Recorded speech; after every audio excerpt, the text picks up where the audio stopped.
نحمده ونصلي على رسوله الكريم اما بعد فاعوذ بالله من الشيطان الرجيم بسم الله الرحمن الرحيم رب اشرح لي صدري ويسر لي امري واحلل عقدة من لساني يفقهوا قولي۔ رسول اللہ صلی اللہ علیہ وسلم کی محبت۔ الحمدللہ ہم سب مسلمان ہیں، ہم سب اللہ سے محبت کرتے ہیں جو کہ سب سے زیادہ محبت دلائے، والذین آمنوا اشد حبا للہ۔ اس کے بعد ہم رسول اللہ صلی اللہ علیہ وسلم سے ہر چیز سے بڑھ کر محبت کرتے ہیں کیونکہ آپ کی محبت ایمان کا حصہ ہے۔ اس کے بعد ہم اپنے والدین سے محبت کریں، اپنے عزیز و اقارب سے محبت کریں، ہم اپنی اولاد سے محبت کریں، ہم دنیا کی اور بہت سی چیزوں سے محبت کرتے ہیں۔ یہ محبت کا جذبہ ہمارے اندر اللہ سبحانہ تعالیٰ نے رکھا ہے، اور یہ محبت انسان کے جذبات کا ایک حصہ ہے۔ محبت زندگی کو خوبصورت بنا دیتی ہے، محبت مشکلوں کو آسان کر دیتی ہے، محبت انسان سے بڑی بڑی قربانیاں کروا دیتی ہے۔ وہ کام جو عام حالات میں انسان کے لیے کرنا مشکل ہوتے ہیں وہ محبت میں بہت آسان ہوتے ہیں۔ اللہ سبحانہ تعالیٰ نے صرف ہمیں ہڈیوں اور گوشت کا پتلا نہیں بنایا، ہمارے اندر لطیف جذبات رکھے، اور یہ اللہ کی نشانیوں میں سے بہت بڑی نشانی ہے کہ انسان جو مٹی سے بنا اس کے اندر اللہ نے روح ڈالی اور پھر اس کو محبت کرنا سکھایا، اس کے اندر ایک دل رکھا، اس دل میں جذبات رکھے۔ عام طور پر انسان کسی چیز سے محبت کیوں کرتا ہے، کسی کو بھی اپریشیٹ کیوں کرتا ہے، کب کرتا ہے، انسان کسی بھی چیز سے اٹریکٹ کیوں ہوتا ہے، اس کی طرف بڑھتا کیوں ہے؟ اس کی دو بنیادی وجوہات ہیں۔ ایک تو اس کا قابل تعریف ہونا، اس کی صفات، اس کی خوبیاں، اس کے اندر پائی جانے والی کوالٹیز جو انسان کو اپنی طرف کھینچتی ہیں، اور دوسرے یہ کہ اس کی ذات سے کوئی فیض پہنچتا ہے، اس چیز سے ہمیں کوئی فائدہ حاصل ہوتا ہے۔ جو انسان زیادہ نفع مند ہوتا ہے، جو انسان کو زیادہ فائدہ پہنچاتا ہے، جو چیز انسان کو زیادہ فائدہ پہنچاتی ہے، انسان قدرتی طور پر اس کی طرف مائل ہوتا ہے، اس سے محبت کرتا ہے۔ اور اسی طرح اگر اس کے اندر کچھ خوبیاں ہیں تو بھی انسان اس کی طرف اٹریکٹ ہوتا ہے۔ ہم دیکھتے ہیں کہ رسول اللہ صلی اللہ علیہ وسلم کی ذات میں یہ دونوں چیزیں ہیں، اور سب کے فائدے کے لیے، صرف مسلمانوں کو نہیں۔ وما ارسلناک الا رحمۃ للعالمین، نہیں بھیجا ہم نے آپ کو مگر تمام جہانوں کے لیے رحمت بنا کر۔ انسان تو انسانوں کے علاوہ جانور بھی اور ہمارا انوائرمنٹ بھی اور یہ تمام چیزیں، اور صرف ایک انسان کا جہان نہیں، جہانوں کے لیے رحمۃ للعالمین۔ مرسی پر مین کائنڈ عام طور پر کہا جاتا ہے، لیکن صرف مین کائنڈ نہیں بلکہ اینیملز اور یہ درخت اور پودے اور فضا اور ہوا، ان ساری چیزوں کے لیے بھی، جن اور انس، ان سب کے لیے آپ کا وجود، آپ کی ذات، آپ کا پیغام، آپ کا اخلاق، آپ کے طور طریقے ایک رحمت کا پیغام ہے۔ پھر دوسری بات یہ کہ آپ کے اندر جو بے پناہ کوالٹیز تھی، جو بے پناہ اخلاق تھا، جو زبردست تھا، اس کی تعریف تو خود اللہ سبحانہ تعالیٰ نے کی، وہ کسی انسان کی تعریف کا تو محتاج ہی نہیں۔ اور اللہ سبحانہ تعالیٰ کی بات سے بڑھ کر سچی بات اور کس کی ہو سکتی ہے؟ ومن اصدق من اللہ حدیثا، اللہ سبحانہ تعالیٰ کی بات سب سے سچی بات ہے۔ مثلا کوئی انسان آپ کی تعریف کرتا ہے، آپ خوش ہو جاتے ہیں، اور بعض اوقات وہ تعریف سچی بھی نہیں ہوتی، وہ صحیح بھی نہیں ہوتی، وہ صرف خوش آمد ہوتی، تو آپ اسی پر ہی خوش ہو جاتے ہیں، اور بعد میں آپ کو پتہ چلتا ہے وہ تو مجھے بیوقوف بنا۔ تو انسانوں کی تعریف پر تو آپ اعتبار ہی نہیں کر سکتے۔ تو سب سے زیادہ قابل اعتبار تعریف کس کی ہے؟ اللہ سبحانہ تعالیٰ کی، جو انہوں نے اپنے حبیب محمد صلی اللہ علیہ وسلم کے لیے کی۔ اس سے بڑی شہادت، اس سے بڑا سرٹیفکیٹ کوئی ہے ہی نہیں۔ سورۃ القلم میں اللہ تعالیٰ فرماتے ہیں نون والقلم وما یسطرون ما انت بنعمت ربک بمجنون وان لک لاجرا غیر ممنون وانک لعلی خلق عظیم۔ نون، قسم ہے قلم کی اور جو وہ لکھ رہے ہیں، آپ اپنے رب کے فضل سے مجنون نہیں ہیں۔ لوگ آپ کو مجنون کہتے تھے نا، تو اللہ تعالیٰ نے گواہی دی کہ نہیں، آپ مجنون نہیں ہیں، لوگوں کے کہنے سے کچھ نہیں ہوتا۔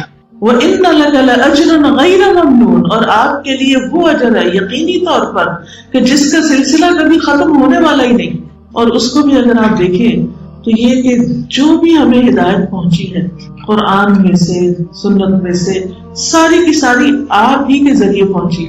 آج امت کا کوئی بھی فرد کہیں بھی بیٹھا ہوا، چاہے افریقہ میں چاہے امریکہ میں، قرآن کا ایک حرف بھی پڑھتا ہے تو اس کا اجر نبی صلی اللہ علیہ وسلم کو جاتا ہے۔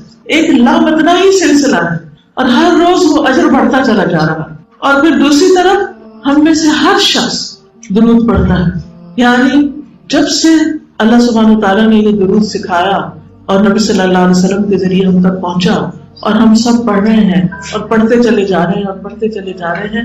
یہ درود دراصل کیا ہے؟ آپ کے حق میں دعائیں خیر ہے. تو یہ سب آپ کے درجات کو بلند کرنے کا ذریعہ ہے. ہم سب آذان کے بعد آپ کے لیے درجۃ الرفیع الوسیلہ اور درجہ رفیع مانگتے ہیں، آپ کے درجوں کی بلندی مانگتے ہیں. حالانکہ آپ کا درجہ تو آلریڈی سب سے بلند ہے. لیکن آپ سوچئے کروڑوں اربوں اور خربوں لوگ آپ صلی اللہ علیہ وسلم کے لیے دعائیں کیے چلے جا رہے ہیں، دعائیں کیے جا رہے ہیں. وہ کتنا بڑا اجر ہے. کیا اتنی دعا کسی اور کے لیے ہو سکتی؟ اتنی محبت کسی اور سے ہو سکتی؟ اتنا بڑا اجر کسی اور کا ہو سکتا ہے؟ وَإِنَّ لَكَ لَأَجْرًا غَيْرَ مَمْنُونٍ. اور یہ سلسلہ قیامت تک ختم ہونے والا ہی نہیں، اور پھر آخرت میں تو خیر وہ اجر ہوگا کہ جس کا سلسلہ کبھی ختم ہی نہیں ہوگا. تو دنیا میں بھی ہر روز آپ کے دنیا سے جانے کے بعد بھی، آپ کا مشن مکمل ہونے کے بعد بھی آپ کے درجے بھی بڑھتے چلے جا رہے ہیں اور آپ کا اجر بھی بڑھتا چلا جا رہا ہے. اور پھر وَإِنَّكَ لَعَلَىٰ خُلُقٍ عَظِيمٍ. اور بے شک آپ البتہ اخلاق کی بلندیوں پہ فائز ہیں. سب سے بلند ترین اخلاق ہے آپ کا. یہ اللہ سبحانہ تعالیٰ کی مدح ہے، تعریف ہے نبی صلی اللہ علیہ وسلم کے حق میں. اور اس سے پتہ چلتا ہے کہ قابل تعریف وہی ہوتا ہے جس کا اخلاق اچھا ہوتا ہے. جنت میں دو چیزیں سب سے زیادہ لے جانے والی انسان، ایک اللہ کا تقویٰ اور دوسرے اچھے اخلاق. اچھے اخلاق کی وجہ سے انسان دن بھر روزہ رکھنے والے اور رات بھر قیام کرنے والے سے بھی زیادہ بڑا اجر پا لیتا ہے. ہم میں سے کتنے ہی لوگ ہیں جو تمنا کرتے ہیں کاش ہم زیادہ سے زیادہ روزے رکھ سکیں، لیکن رکھ نہیں پاتے. خواتین کی طور پہ کئی مجبوریاں جن کی وجہ سے چاہنے کے باوجود بھی وہ نہیں رکھ پاتی. راتوں کا قیام، اس میں بھی آپ دیکھیں بچوں کی پیدائش ہو، بچوں کو پالنا ہو، ان سب میں بھی قیام کتنا مشکل ہوتا ہے.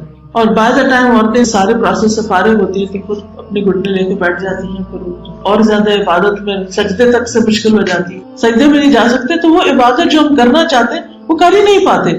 لیکن ہاں، اس رات بھر کی عبادت اور دن بھر کے روزے سے بھی زیادہ اگر آپ کو کسی طریقے سے اجر پانا ہے تو وہ اخلاق کی بلندی، اخلاق، اچھا اخلاق. اور اچھا اخلاق کیسے پتہ چلتا ہے کہ کسی کا اخلاق اچھا ہے؟ اچھے اخلاق کو دیکھنا اور پرکھنا ہو اپنے اندر، دوسروں کے نہیں. ہم دوسروں کے لیے فوراً ججمنٹل ہو جاتے ہیں. اپنے اندر 4 چیزوں کو دیکھیے. 4 چیزیں ہمارے اخلاق کا آئینہ ہوتی ہے، اخلاق دکھاتی ہیں. سب سے پہلے ہمارا چہرہ. کسی کو دیکھ کر آپ کے دل پہ کیا بیتتی ہے، وہ آپ کو کیسی نگاہوں سے دیکھتا ہے، وہ آپ کو کس طرح کی اسمائل دیتا ہے، وہ کتنے کھلے چہرے سے آپ کو ملتا ہے، اس سے اندازہ ہوتا ہے.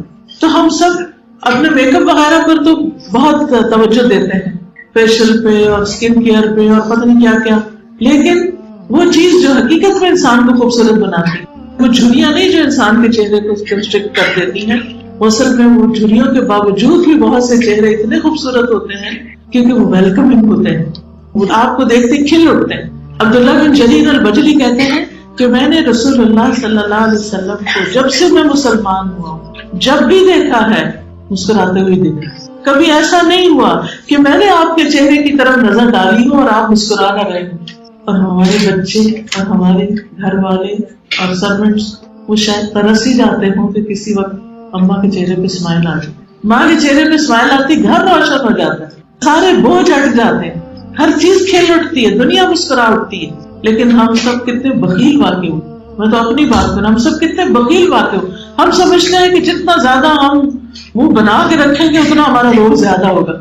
حالانکہ محبت سے جتنے کام ہم کروا سکتے ہیں، پیار سے جتنے کام کروا سکتے ہیں، مسکرا کے جتنے کام کروا سکتے ہیں اتنے تو کسی طرح نہیں کروا سکتے. آپ دیکھیے جو کسٹمر سروس ہوتی ہے اس میں پہلی چیز کیا ہوتی ہے؟ اسمائل. آپ اسمائل کرتے جاؤ اور پروڈکٹ بھیجتے جاؤ. تو یہ کیسے ہو سکتا ہے کہ اگر باہر کی دنیا میں اسمائل کام کرتی ہے تو گھر کی دنیا میں اسمائل کام نہ کرتی ہو؟ ضرور کرتی ہے، لیکن ہمیں شیطان نے بس یہ سجھا دیا کہ منہ بنا کے رکھو. اور اس میں آپ دیکھیے کہ پھر جب یہ عادت ہو جاتی ہے نا کہ خواہ مخواہ غصے میں رہنے کی اور موڈ آف رکھنے کی اور بولنا چھوڑ دینے کی اور گھور گھور کے دیکھنے کی، پھر وہ ہر ایک کے ساتھ ایسے ہی ہوتا ہے. پھر وہ چہرے کا مستقل ایک امپریشن ہی وہی بن جاتا ہے. اب مختلف لوگوں کو سوچتے ہیں تو آپ دیکھیں کہ ان کی مختلف تصویریں آپ کے سامنے آتی. ایک ہوتا ہے نا پکچر پرفیکٹ، آپ نے اسمائل دے کے تصویر کھنچوانی، وہ نہیں، وہ تو صرف پکچرز کے لیے لوگ اسمائل کرتے. کبھی آپ غور کریں جو لوگ تصویریں کھنچا رہے ہوتے ہیں، اور ہماری شادیاں تو اب رہ ہی صرف تصویریں کھنچوانے کا نام۔ مزید ایسی اسلامک اور سبق آموز ویڈیوز دیکھنے کے لیے ہمارے چینل ماریہ خان وائس کو سبسکرائب کریں۔ اللہ حافظ۔